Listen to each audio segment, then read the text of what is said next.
Most times, if I discuss with my friend, I ask them this question. Most of our politicians, do they really have job? But before I move further, I want you guys to watch this video, then I'll come back and wrap it up.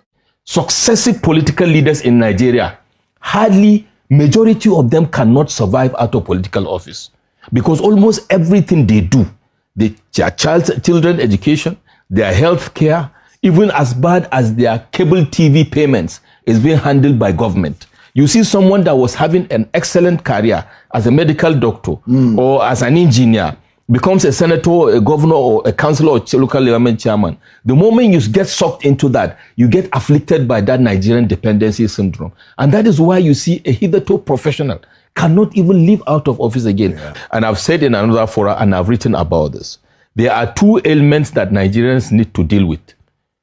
Two categories of people in Nigeria are suffering from two ailments.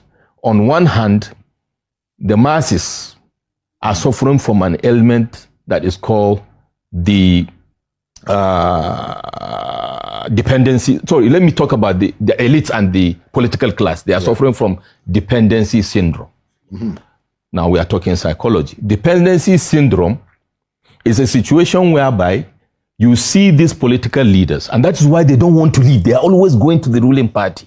These guys can actually practically not exist out of office for more than 1 year. Without political office. With all the resources because it is as bad, because of that dependency syndrome, which is even post-colonial, not now. I'm not hinging it on only the Fourth Republic. Successive political leaders in Nigeria, hardly majority of them cannot survive out of political office because almost everything they do, their children education, their health care, even as bad as their cable TV payments is being handled by government. You see someone that was having an excellent career as a medical doctor or as an engineer, becomes a senator, a governor, or a councillor, or local government chairman. The moment you get sucked into that, you get afflicted by that Nigerian dependency syndrome. And that is why you see a hitherto professional cannot even live out of office again. Yeah. And that is why if you take a census of the former governors of Nigeria from south or north, you see that 70% of them that are out of office cannot survive for more than 1 year out of political relevance without becoming poor and desolate and frustrated because they can't even pay their bills. Because there is no investment anywhere. So politics is now a career for them. Whether it is politicians, whether it is the elites that are holding offices as CEOs or MDs of MDAs, we are all in the same place. We are suffering from dependency syndrome. And that is why you see the desperation. That is why you see the hunger to continue stealing money and the all government in power syndrome. On the part of the masses, we suffer from Stockholm syndrome. Stockholm syndrome is what we suffer. We love our captors. Laulu. And that is why it will not change, because we love our captors. In northern Nigeria, during Buhari, for example, Buhari was from the north. May God bless his soul. And you see people, no matter how bad, the 100 and something multidimensionally poor and whatever you are saying, you dare not say anything negative about President Muhammad Buhari. That's true. They have not eaten for 3 days, but they will have you for dinner. They will crush you. Because of what? Stockholm syndrome. We are in love with our captors. And the captors know that the masses are suffering from Stockholm syndrome. The same thing when power was with President Jonathan.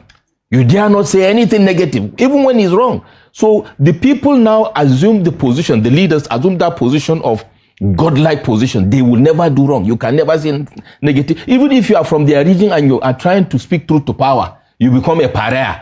Because why? The masses are suffering from Stockholm syndrome. So there's a disempowerment of the people. Now, the people that are suffering from dependency syndrome recognize that they need the key to the till of government to continue satisfying that dependency syndrome ailment. And who better than to give them the key than the masses that are afflicted by Stockholm syndrome, that are captured, that love their captors. They say, take the key. So they keep giving them the crumbs and they keep lopping their people. And what are the drivers of the ailment called Stockholm syndrome? It is ethnicity, tribalism, religious sentiments, and all those dogmas that have polarized us. And these elements are what we are suffering from. Unless those are addressed by now as agreeing we are human beings and we cannot be captured by some captors under the guise of hunger or whatever. or the natural tendency of pushing people to the wall and then pushing back. And when we have the revolution that happened, French Revolution, Russian Revolution, and lately the Arab Spring will happen, which is now the natural, phenomenon that will break this element. Oga, you don't tell us the truth. A lot of Nigerian politicians, let me say 90% of Nigerian politicians, they cannot do anything outside politics. Even those who call themselves engineers, trained doctors, they don't keep their certificate for ground for more than 20 years now, solely based on politics, because they believe that is the only shortcut to making money and to become influential in life. Come to think of it, people like this, how would they push for policies or programs where they know say it not go make them enrich their pocket, but it go better for the people? People like this can never take decisions or make policy where it go pay the people. There are people who have been in the Senate for more than 20 years. More than 20 years. No any other job they've done in their life other than politics. I don't begin to call politicians' name here for this country to say they've never done anything in their life other than politics. Big politicians are not for this country. So most of them can never succeed outside politics. That is why a lot of them go do boy in order to remain at the corridor of power. That is why most of them, they change political parties like Rapa because they want to remain in power. Because as soon as they leave power, they are now vulnerable and they are useless to themselves because they don't have idea on what to do. Even now that they are making money, they don't even know how best to invest the money because they are bereaved of ideas of how to invest. And that is the bitter truth.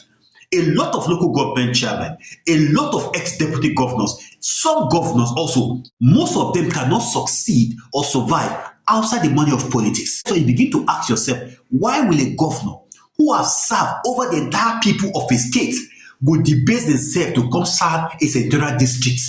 No, ask yourself, how will a governor who govern over millions of people would say, I want to become a senator to lord over a particular senatorial district because they cannot stay outside politics?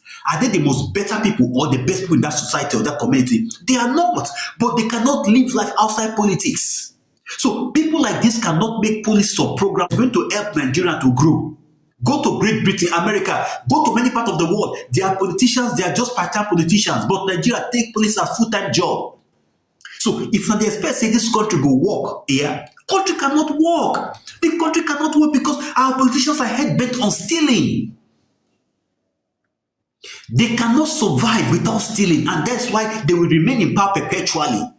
Look at, if I begin to mention names of politicians who have never in their life done any job, work anywhere in their life, their CV, now zero experience in terms of working anywhere. Now politics, until today, they still remain there. Now when they do boy, they jump from party to party like prostitutes. This country, until we begin to adjust some few things in this country, let me swear, it can never be better for this country. Let me swear. May God just support for this country, but the way this country, I swear to God, this country will be better. Why? Because even when they follow them, we bad people. The biggest problem in this country. The followership of these leaders in this country, they're the biggest problem. As I'm talking now, some people come under my comment section sometimes to insult me because I speak against the government or speak against evil in the society. Because we all in this country, a lot of us were enablers of evil. Politics should not be a full-time job, should be a part-time job. The truth, but the way this country they go, I don't see this country go better. I'm sorry to say, I'm really sorry to say, I don't see this country go better. May God just help us.